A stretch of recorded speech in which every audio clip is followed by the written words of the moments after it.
आप देख रहे हैं वासुदेव ब्रेकिंग न्यूज़। जी साफ़ी हबीब अकरम साहब का कहना है कि पाकिस्तान तहरीक इंसाफ जो अब एहतजाजी तहरीक शुरू करने जा रही है, इसको रोकना जो है वो कहते हैं मुश्किल हो जाएगा, क्योंकि इसका दायरा अख्तियार जो है वो पाकिस्तान के मुख्तलिफ शहरों में होगा। पाकिस्तान के हर शहर से तकरीबन ये तहरीक चलाई जाएगी। तो फिर इस तरह की तहरीक जब चलती हैं तो उनको रोकना जो है मुश्किल हो जाता है। और पाकिस्तान की अब जो लीडर है, क़यादत है, वो बड़ी बहादुर है, जिसमें वो कहते हैं कि आलिया हमज़ा हैं, सनम जावेद हैं, शाहिद खटक साहब हैं। ये इमरान खान के पुराने शहदाई हैं, इमरान खान के पुराने कारकुनान हैं।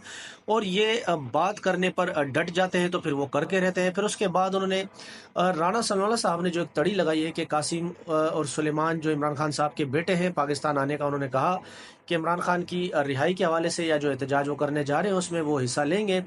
तो गिरफ्तारी का कहा था राना सनाउल्लाह साहब ने। इस पर उनको चारों क्वार्टर से जो है शदीद तनकीद का निशाना बनाया जा रहा है और कहते हैं कि इससे हुकूमत की बौखलाहट भी ज़ाहिर होती है। और राना सनाउल्लाह साहब ने इन दोनों का काम भी आसान कर दिया।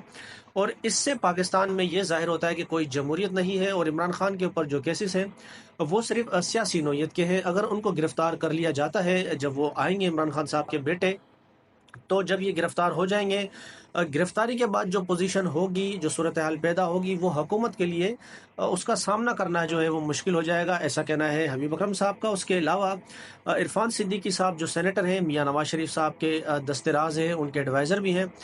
वो पहले ये बात कह चुके हैं कि इमरान खान के ऊपर जो केसेस हैं, वो ना तो उनका बेटा उनको छुड़वा सकता है, ना उनकी बहनें, ना कोई और। इमरान खान खुद अपने ऊपर आसानी कर सकते हैं। इसका साफ मतलब तो यही है कि इमरान खान के ऊपर सियासी नौयत के केसेस हैं। अगर इमरान खान भी दूसरों की तरह कॉम्प्रोमाइज़ कर जाएं तो फिर उनके लिए भी आसानी हो सकती है, वो जेल से रिहा भी हो सकते हैं। लेकिन इमरान खान साबिक कदमी के साथ अपनी जेल काट रहे हैं और अभी तक वो 2 साल होने को आए हैं और मजबूती के साथ डटे हुए हैं और 1 इंच भी पीछे नहीं हटे हैं।